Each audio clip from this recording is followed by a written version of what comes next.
Hello दोस्तों, आज फिर एक नई कहानी के साथ।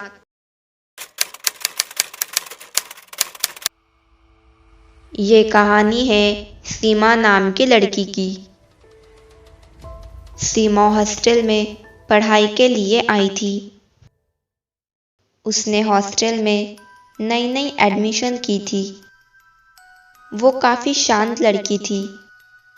अगले दिन जब सीमा क्लास अटेंड करने के लिए गई तो कोई भी उसे बैठने के लिए बेंच नहीं दे रहा था, जिसके कारण उसका पहला क्लास मिस हो गया।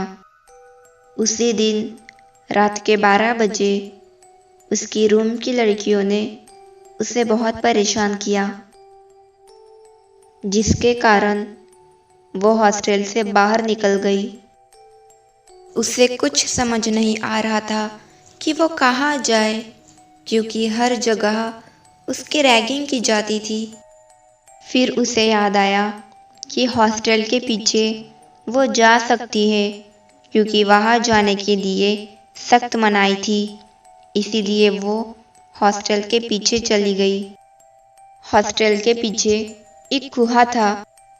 उस कुएं के पास किसी को भी जाने की इजाज़त नहीं थी, लेकिन सीमा उस कुएं के पास गई।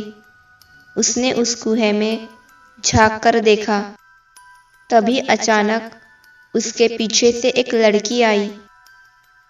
सीमा उस लड़की को देखकर डर गई। उस लड़की ने सीमा से कहा, तुम इतनी रात को यहाँ क्या कर रही हो?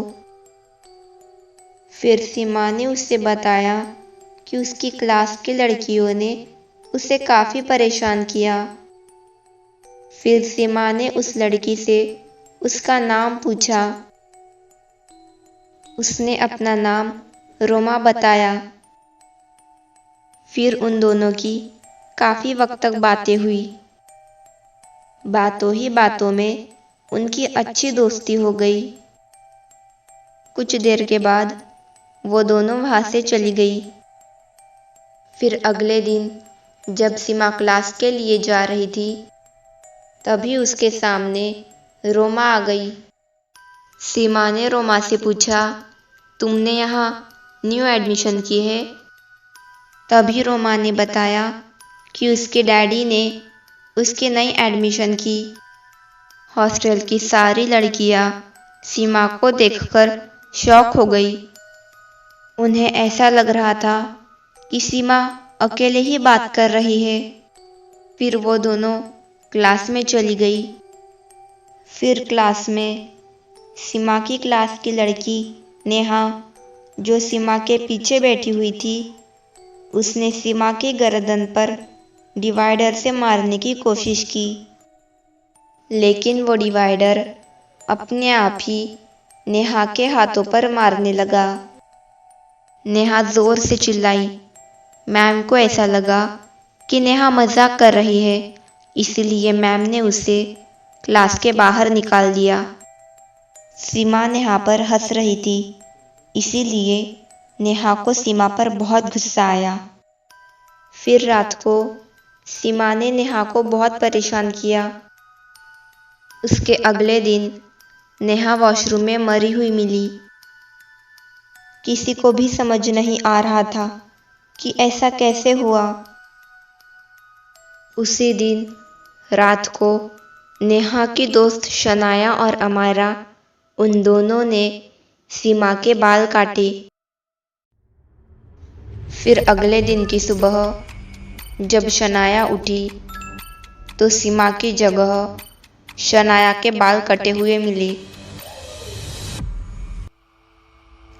सीमा ने ये सारी बातें रोमा को बताई।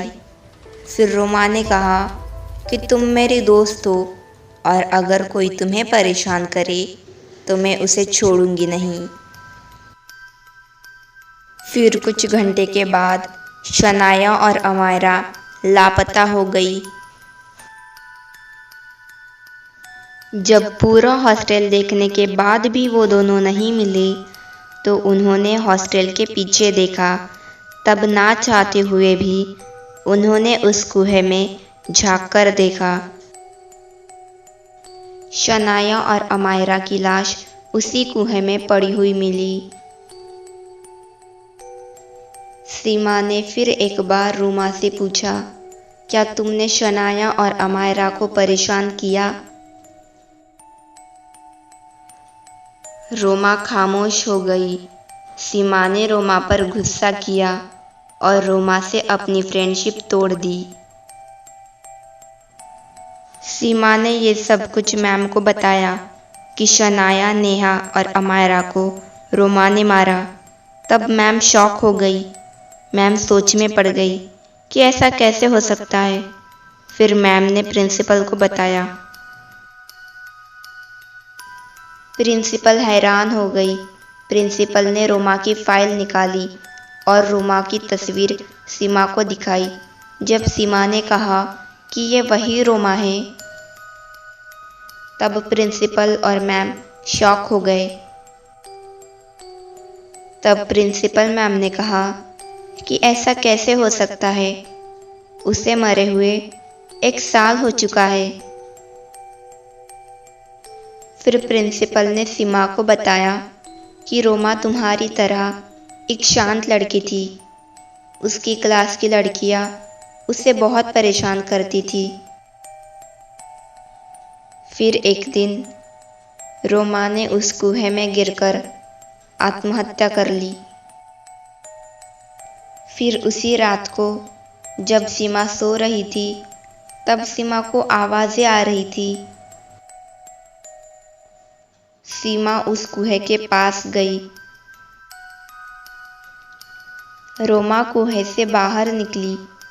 सीमा रोमा को देखकर वहां से भाग गई। अगले दिन सीमा अजीब सा बर्ताव करने लगी और जो भी सीमा को परेशान करता था वो उसे मार देती थी। प्रिंसिपल मैम ने ये सब कुछ देखा और उसे ऐसा लगा कि रोमा की आत्मा वापस आ गई है। मैम ने तांत्रिक को बुलाया। तांत्रिक ने किसी भी तरह रोमा की आत्मा को सीमा के शरीर से निकाला।